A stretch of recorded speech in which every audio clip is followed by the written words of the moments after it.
First of all आपने UPSC में 3rd rank किया है, और आप मैं ये जानना चाह रहा था कि कैसे क्या तैयारियां करी थी और क्या चीज़ें जो है अब जो एस्पिरेंट्स हैं यूपीएससी के वो ध्यान रखें करते हैं।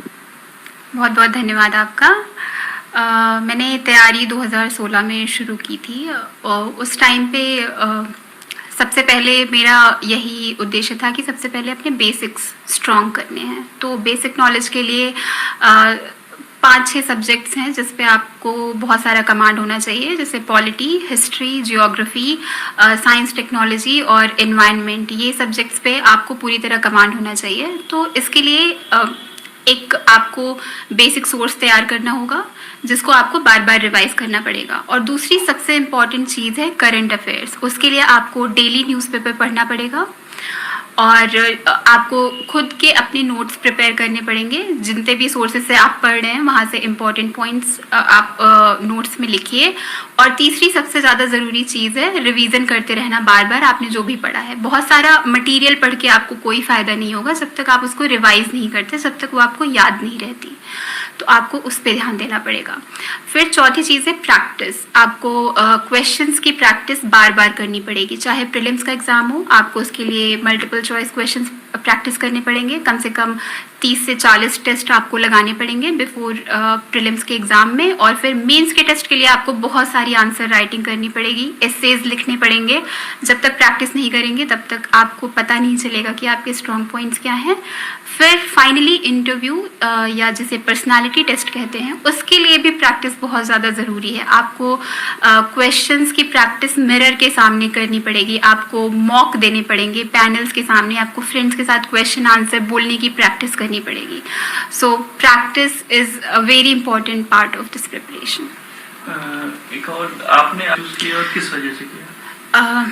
मैं यूपी से बिलोंग करती हूँ, सुल्तानपुर डिस्ट्रिक्ट से। तो इसकी वजह से सबसे पहला कार्डर प्रेफरेंस में मैंने होम कार्डर ही डाला है। तो मेरी फर्स्ट प्रेफरेंस यूपी है, उसके बाद मैंने एमपी प्रेफर किया है, फिर राजस्थान। आप जो सर्विस आप आईएएस चूज करें या क्या आपका प्रेफरेंस क्या है? जी, सो लास्ट ईयर मुझे मेरी 489th रैंक आई थी। उसके बाद मुझे इंडियन रेवेन्यू सर्विस मिल गया था, जो कि लास्ट ईयर मेरी सेकंड चॉइस थी। तो इस साल मैंने बस इंडियन एडमिनिस्ट्रेटिव सर्विसेज ही चूज किया था। एक चीज जो ऑनलाइन हो रहा है, तो काफी एजुकेशन स्कूल्स को भी ऑनलाइन किया जा रहा है। तो क्या अब आने वाले टाइम में ये पॉसिबल है कि यूपीएससी की प्रिपरेशन भी ऑनलाइन हो सकेगी, या यूपीएससी की प्रिपरेशन करना ऑनलाइन मुश्किल होता है? ऑनलाइन बहुत सारा मटेरियल मिलता है स्टूडेंट्स को, न्यूज़ के टर्म्स में हो या फिर आपका स्टैटिक सिलेबस। तो बहुत सारा मटेरियल वीडियोस यूट्यूब पे बहुत सारे मिलते हैं जिसके थ्रू कैंडिडेट्स प्रिपेयर करते हैं।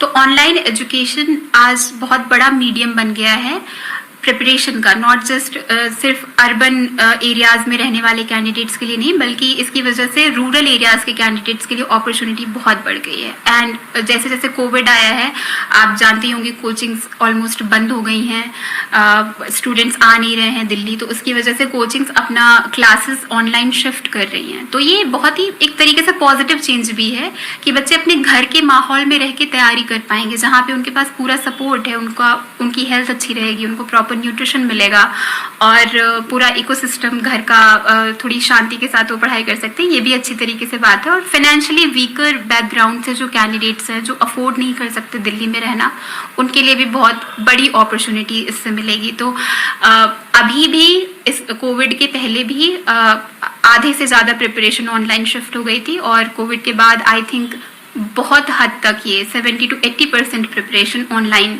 मोड में होगी, जो कि बहुत ही पॉजिटिव बात है। अब आप जो है इन फ्यूचर की सारी सीनियर पोस्ट भी होल्ड करेंगी गवर्नमेंट में, तो कौन सी 2 चीजें हैं जो आप सिस्टम में चाहेंगी कि चेंज करें? कॉलेज के टाइम से मैं एनएसएस नेशनल सर्विस स्कीम के थ्रू मैं 2 एरियाज में बहुत ज़्यादा काम करती थी। एक एजुकेशन था, क्वालिटी ऑफ एजुकेशन इम्प्रूव करना बच्चों की, दूसरा था वुमेन एम्पावरमेंट। तो ये एरियाज हमेशा से मेरे लिए इंटरेस्टिंग रहे हैं कि मुझे लगता है कि इनके थ्रू सोसाइटी में पॉजिटिव चेंज लाया जा सकता है। तो आईएएस बनने के बाद भी ये एरियाज़ मैं हमेशा प्रायोरिटाइज करूँगी जहाँ भी मुझे मौका मिलेगा। अभी करेंटली न्यू एजुकेशन पॉलिसी भी आ गई है जिसमें क्वालिटी ऑफ एजुकेशन इम्प्रूव करने की बात कही गई है, जो कि अभी पूरे नेशनल लेवल पे ये एक एजेंडा बनेगा, तो उसके तरफ मैं कंट्रीब्यूट करना चाहूँगी।